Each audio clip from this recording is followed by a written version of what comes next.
Alright, I'm waiting on a motor and trans. The subframe is not mocked up for a 400 transmission. I was told I got to drill the holes and move it back. Now, I've got a subframe back there. I was off, I believe, a 78 or 79 Trans Am. I think it was a 79. And that actually had the holes drilled into it. I'm hoping by transferring those measurements onto here, the cross member will hit where it's supposed to be. Gone ahead, taking this bolt right here, and I've put it in the frame there. You see, I've doubled it up here, locked it up. Then I've gone ahead, taken my square, put it right up against there. Okay, pull it in, and made marks. I made marks on both sides. That way I can find the center here. And I marked that. Then took the measurements from the other one. Oh, actually, before I get too far ahead, mark the center here.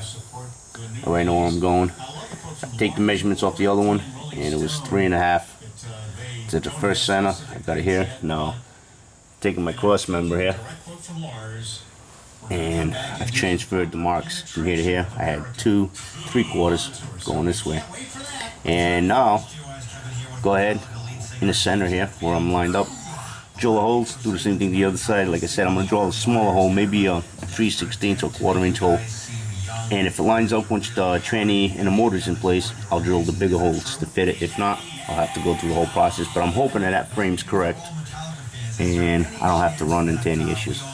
So that's what I got for now. Do the same thing on the other side, grab the bolts, put them on the other side, transfer all the measurements that way, and drill the holes. And hopefully, sometime soon, I'll get the motor and tranny, I'll throw it in and see what I can get. Alright, just to make life a little easier on myself, I could use the regular drill, but I was able to borrow this from work. Small little mag drill. And basically, it's so I can stay true to the top here.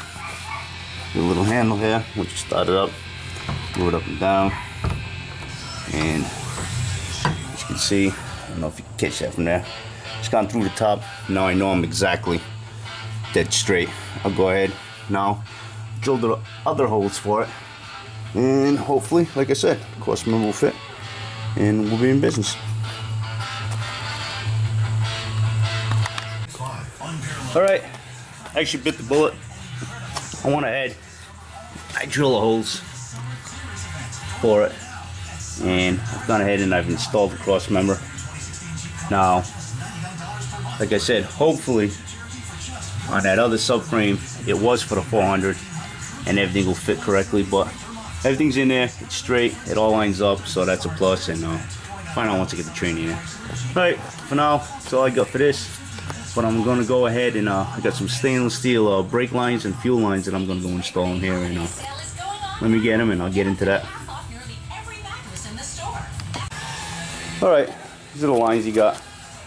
Some stainless steel brake lines and the fuel lines, so I'm going to go ahead, take them out of their package, install them, and I'll show you what I got once it's installed in the car. Alright, gone ahead, I've installed all the lines. As you can see, I got all the stainless lines in there. You just gotta put the calipers in place. Under here, got a line, got all the nice brand new clips in there, so that's a plus. It's really nice when you get all the clips and stuff that fit in there. Now, I just gotta find this bracket. I'm not sure if I got it, but if not, I gotta order one. And let me show you what it looks up front.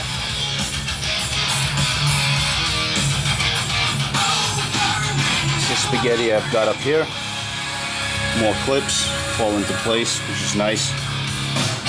The kit that he bought came with all the clips, and see the whole front line there? That came with clips also. So there you go. All the brake lines are in.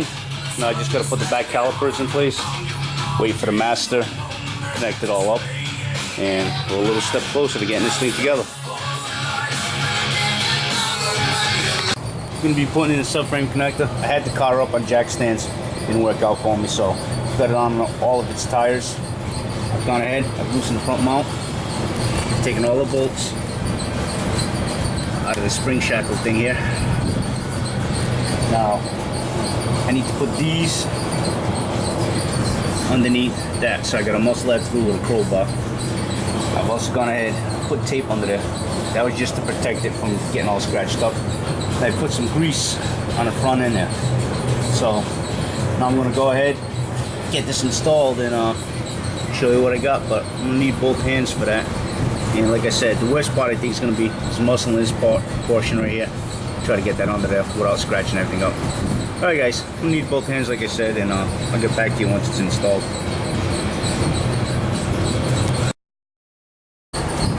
Okay, that wasn't as bad as I thought. Originally, I was having some issues bringing this bracket down. I realized the shock was actually holding this whole portion up. After I went ahead, loosened up the shock, actually took it off from the bottom, and then, as you can see, I got a block under the frame there, and I raised it up. I was able to put this in. Now, on the subframe, there's a notch here that actually goes into a portion of that bracket. I don't know if you can see it there. And then you got the one for a hole that's actually on the inside. Other than that though, basically fell in place. I didn't have to work at it. I was kind of fighting it with the crowbar in here, then I realized, like I said, the shock was holding it up. Once I put it on the frame, loosen the shock, this thing, as you can see, it's right where it belongs. Now, go ahead, I had to get another jack. I'll lower this one and put a pin in there so I can find where it's going, and then that's pretty much it. Once it's down, they tell you once the weight of the car is there, you should torque it down, and there's some holes you got to drill on the side to hold the front end in. But other than that, it wasn't really that much of a headache. This was my only obstacle, but I was fighting myself on that. Once I realized the shock was holding it up, I put it in there, it actually went in easy. Alright, driver's side should be the same as the passenger side. If not, I'll get back to you and I'll show you if there's any changes, but I'm thinking that it's going to be the same, and just get on and bolt this on and then move to something else.